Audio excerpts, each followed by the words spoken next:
So, welcome everybody. My name is Christopher Smith from GP Strategies, and I have a role which means I get heavily involved in our work around leadership development and organization change, particularly culture change, which is what I'm going to be talking about through to this morning, today.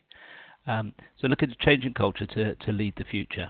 And I'm going to talk through some of the principles around that, some of the issues and challenges, and some of the ways in which we work to enable culture change to happen in organizations. Starting with the context, because it's always important to start with the context whenever thinking about change within organizations. And the context here that was reflected in some research we did a few years ago, or a couple of years ago, with Henley Business School, are very much looking at tomorrow's world and what are some of the challenges that organizations are facing now and today. And as many of us know, there's that real sense of unceasing and accelerating transformation that's needed because of the rate of change in the environment around us. And this slide is really just to try and capture some of that change, which I'm sure will be familiar to many, but just to sort of name the point in terms of what's driving change that means that organizations need to change their culture. Key areas around technology and the digital revolution, and increasingly now the artificial intelligence revolution, and the impact that's having on businesses, on business models, on industries, on the way industries are working. One aspect of that is disintermediation, so the Uberization of businesses, the ways in which people can access services, delivery of services in completely different ways, and that's transforming whole industries and threatening to transform many others, and that's one of the reasons why many large organizations are saying they need to shift the way in which they're thinking and working. It can create the hollowing out of organizations and an increasing complex stakeholder world. So smaller organizations still delivering a wide range of things, working through a complex ecosystem in order to get that delivery done and to work with their customers and their clients and their partners and so on. Access to global markets, and globalization is still a very strong trend in the world and in the business world, and of course technology enables that enormously to accelerate the pace of working globally. We're working in a context of resource constraint and climate change and the impact that's having on the planet, and a lot of businesses are recognizing that they need to change their practices, their ways of working, the assumptions they're working from, in order to respond to that challenge and in order to respond to the pressures from their consumers who are saying we want things different in the context of climate change. So those are some of the challenges, some of the environmental factors that are having an impact on our world, and that mean businesses need to change, organizations need to change, and to change the way they do things. So that's very much the context that lies behind what we're looking at. That environmental context, in the context of a company, then we begin to look at, well, what's the interplay between the strategy, the purpose of the organization, and how that needs or requires change in terms of culture. How does the culture need to be different in order to deliver that strategy? Strategy requires doing things differently. You don't do things, many organizations don't have a strategy to stay the same, and if they do, they're probably moving behind the marketplace. So they need to change, and that means the culture, the way we do things, the technologies, the processes, the systems, as well as the pattern of behaviors between people need to change, and all of that is caught up in that context of culture. And it's leadership, not just from the top, but through the organization, that enables that culture change, and that aligns to strategy and to purpose of the organization and what we're trying to do. So in looking at organization change and in looking at culture change, it is always in the context of what's happening in the world around us, what does that mean for our purpose and what we're trying to do in the world, and how do we energize that change through the leadership in the business and across, both in the organization and outside of it. So that's very much the context in which culture change happens. People sometimes say to me, but what is culture? It's very hard to define, and it is in some ways, and it is different for each organization, and clearly there are subcultures within organizations and so on. One of the frameworks we often use for looking at culture is this one, what we call the lily pad model. And it's just a way of saying, well, there are some things that you can see that exhibit what an organization's about. So the things that we call the artifacts. And that's about the buildings, it's about the websites, it's about the products themselves, if there are products, or the way that services are delivered. Those are all things that are visible, can be tangible, and one can sort of see and hear and touch and feel. There's then the patterns of behavior, the way in which people connect with each other, talk to each other, the habits that they have in the way they work with each other, and with the way they work with their customers, their clients, other partners in the environment around them. So not just internally, but externally as well. And that complex patterning of behavior is very often what we think of in terms of culture. But of course, it doesn't just spontaneously appear. There are a number of things that lie behind that. So it was what we call the mindsets and assumptions. So some sort of coherent set of beliefs, which may be partly driven by the industry, partly driven by the history of the organization, partly brought in from people who come from different companies and organizations, and what they add into the mix around the assumptions we make around how you do business, what needs to be done, what customers are keen on, and so on. And that all becomes part of the sort of pattern that then lies behind the behaviors. And of course, those assumptions have some deeper connection as well. So there's the emotional ground, which is very much linked to the history of the organization, the stories that are told, the things that have been tried in the past, the old truths that are still held to be true, even if their origin is sort of half forgotten. And all the sort of challenges and questions and conflicts and so on that have been in the past, or patterns that have worked in the past, can all become part of that emotional ground that people can become quite attached to. Finally, there's the motivational roots, which links to purpose of the organization. Why is this organization here? What is it there to do in the world? Not just in terms of making money, but what's the difference, what's the change, what's the service, what's the difference for its customers that this organization is there to do. And quite often that can get obscured over time, but it's there, deep-rooted in an organization. And of course, individuals want to connect to that and understand that, and find their purpose through the organization's purpose. So those motivational roots are important to begin to recognize and to get to grips with when you're thinking about helping an organization to change its culture. A few thoughts there around some of our perspectives on culture. Each organization's culture is unique. And for me, that means you can't have one simple kind of cookie-cutter approach to culture change, because you really need to be looking at how are things now in this organization, and what does that mean for how you're going to make change happen in the future. Leaders get the culture they behave.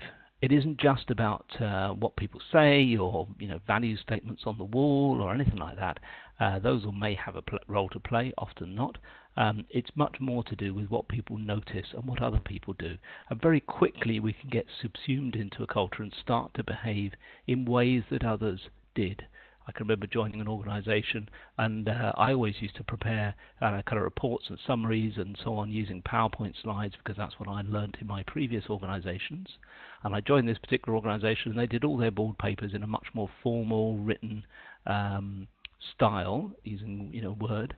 And very quickly I began to adapt and to fit in with that, because that seemed to be an expectation, although it wasn't ever formally set down, and I challenged it a few times and tried to do things differently. But it's interesting how quickly we get subsumed into existing cultures. If you're looking at culture change, there's small changes in behavior can amplify across the system.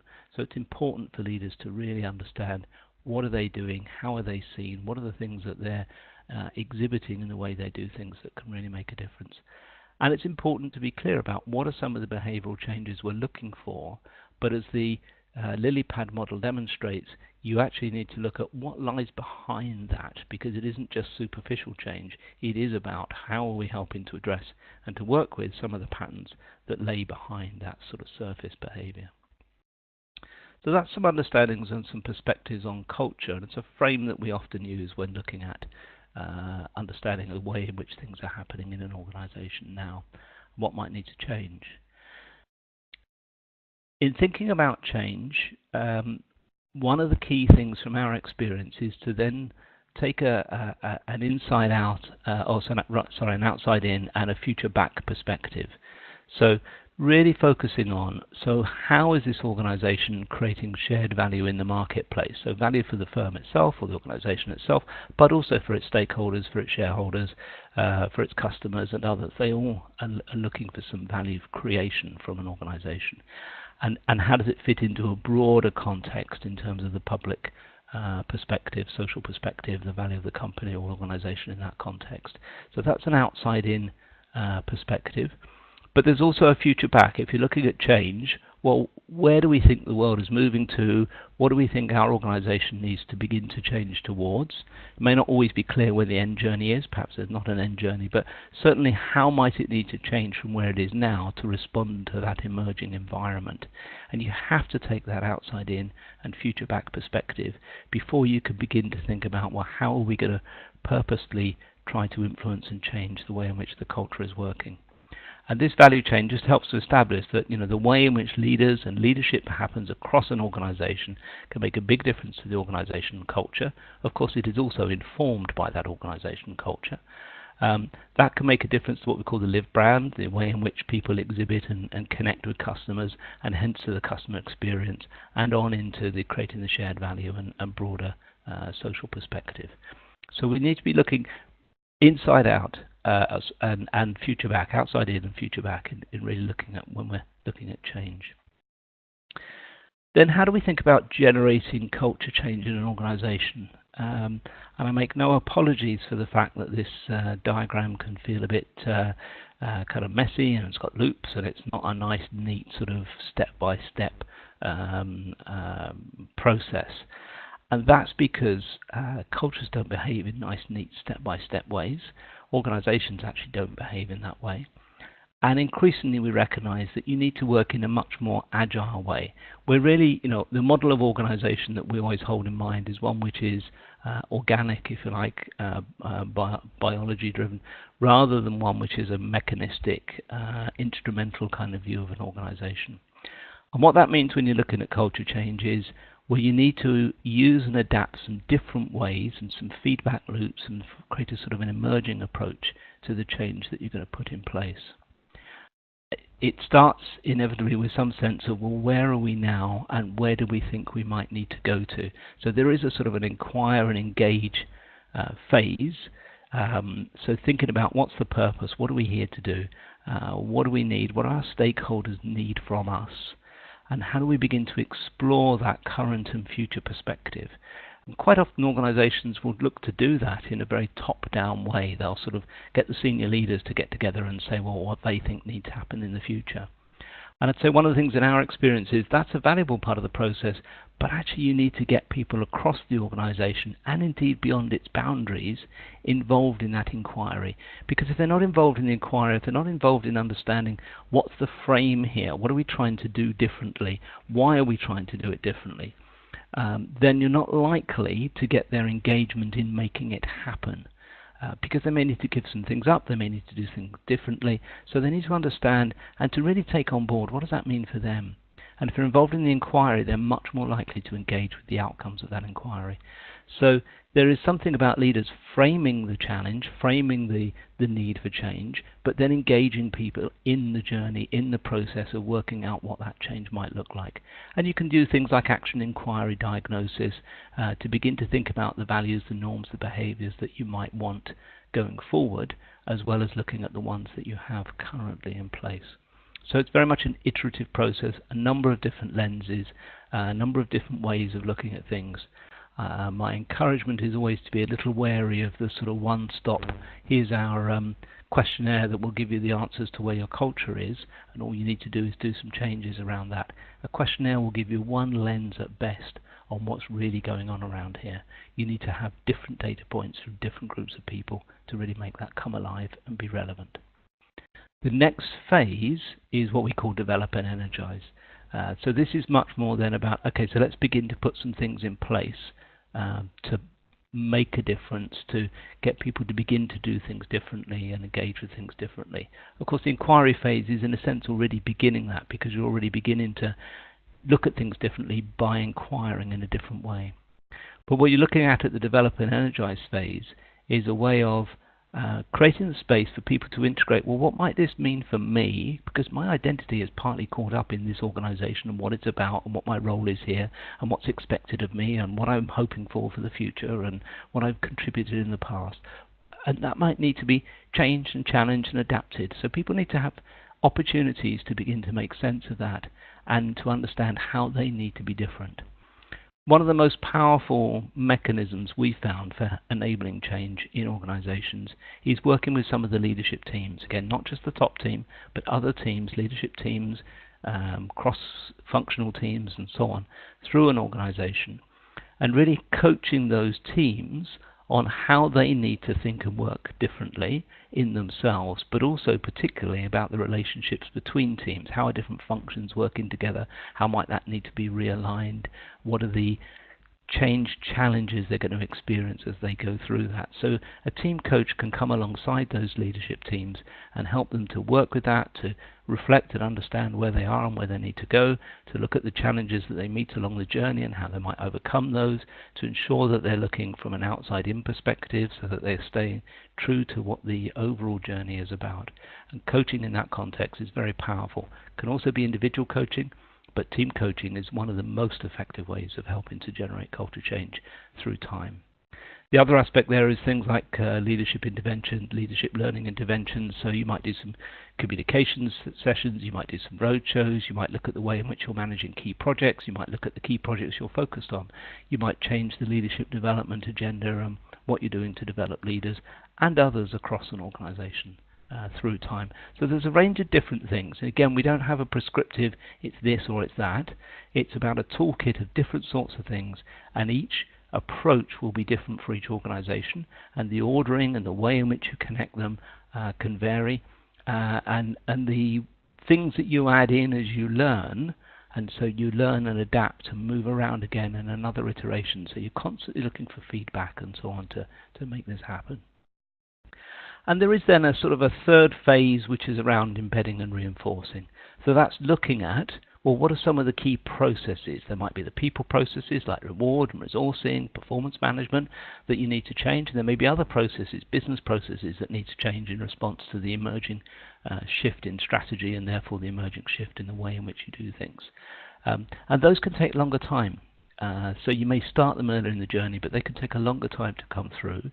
And very often they flow, not automatically, but they flow readily from the develop and energize phase, where people say, well, we really need to pay attention to this or that issue or that process or that way of doing things.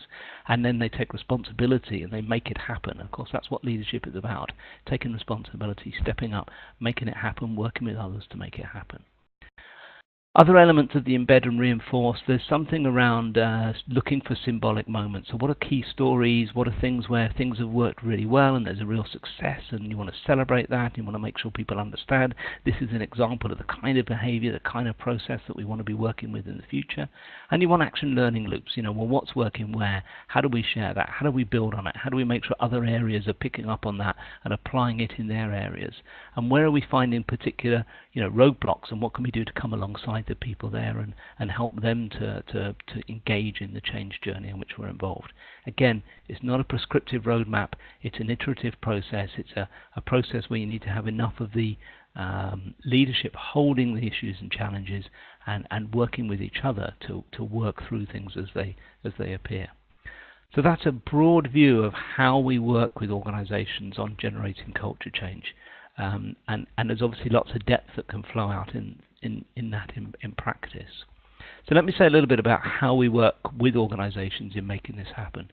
As I've said already, there's a sense of each culture change journey is unique because each culture, each organization is unique. And so you need to develop and work with a process that works for that organization.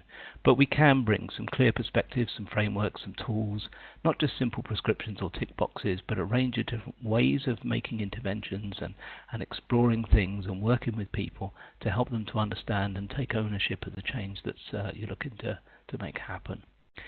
It's important to stay outcome focused. So what are we really trying to achieve through this process? And how do we continue to keep that in mind as things happen, as we hit roadblocks and challenges and so on, as we hit bumps in the road? How do we keep focused on where we're trying to get to? and what the sort of changes that we're looking to make happen. And we work alongside organisations, so very much in partnering with internal consultants, in-house leaders, helping to leverage in-house expertise as much as possible. Because again, it needs to be owned from within the organisation. It's no good an organisation like ours, a consultancy, coming in and saying you need to do this, that, or the other. That's never going to work. It needs to be much more about, okay, so this is where you think you need to be getting to. How can we help you to move along that journey, and how can we help you to frame the kind of changes that are needed in order to get there? So we offer the ability to scope and plan and think about that journey and think about the kind of action learning processes and feedback loops you might want to put in place so you can develop over time. We can develop and conduct an action inquiry process. We worked with a large financial services business not so long ago where they were two organisations coming together, and we worked with them to really help them understand what each of their existing cultures were like, and also what was the purpose-led culture that they needed for the future. And then we can work with the in-house team, the in-house leaders, as they're working on issues, and really help to coach and support them in what they're doing and how they're doing it.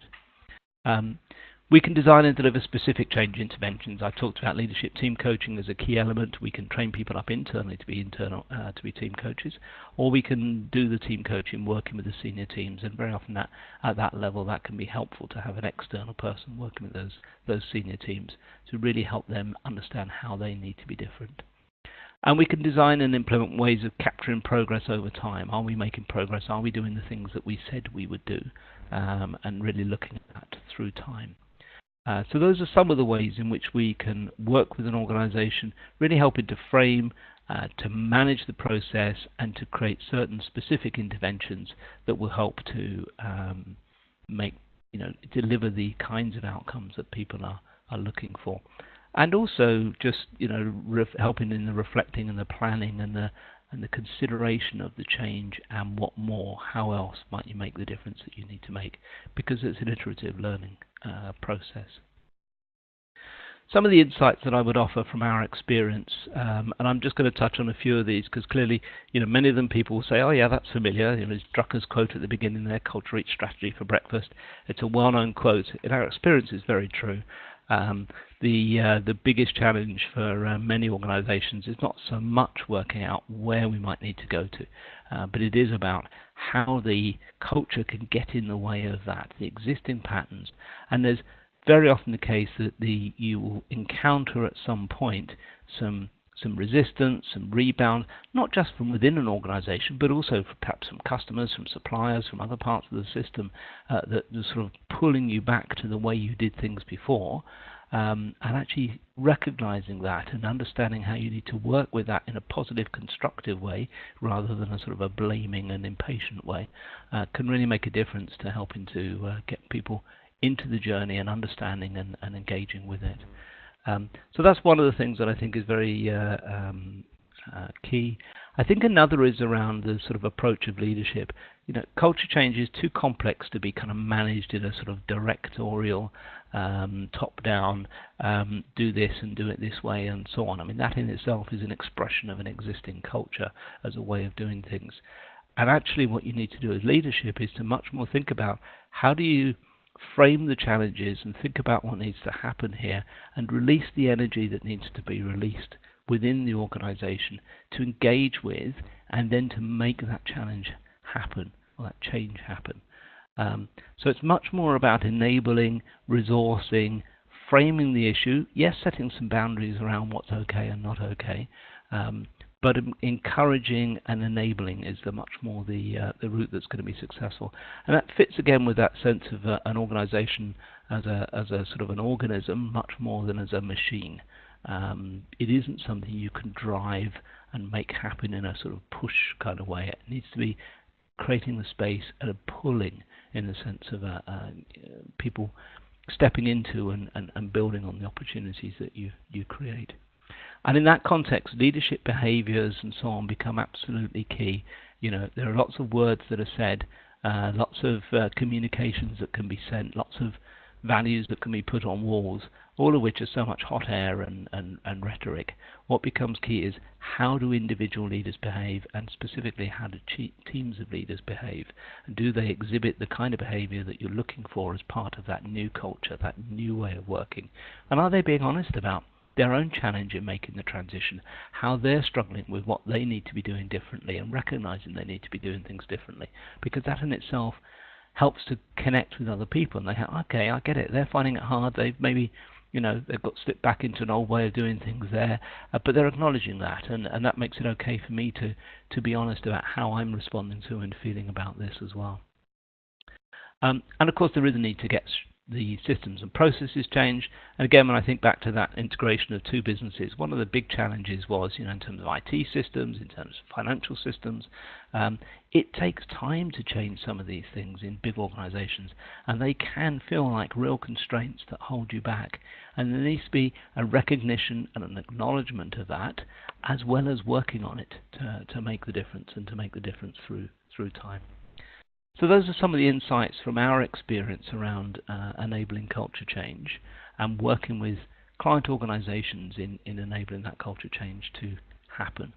And if you've got an interest in exploring this a little bit further, because clearly we've only touched on the high-level perspective, then feel free to get in touch. My email address is there. I'd be delighted to talk to people further about the challenges they're facing now, or the experiences that they have, or the questions they have about how we might be able to work with you, because this is an area which we enjoy doing, we've got a lot of experience in, and of course we're learning each time we work with it as well.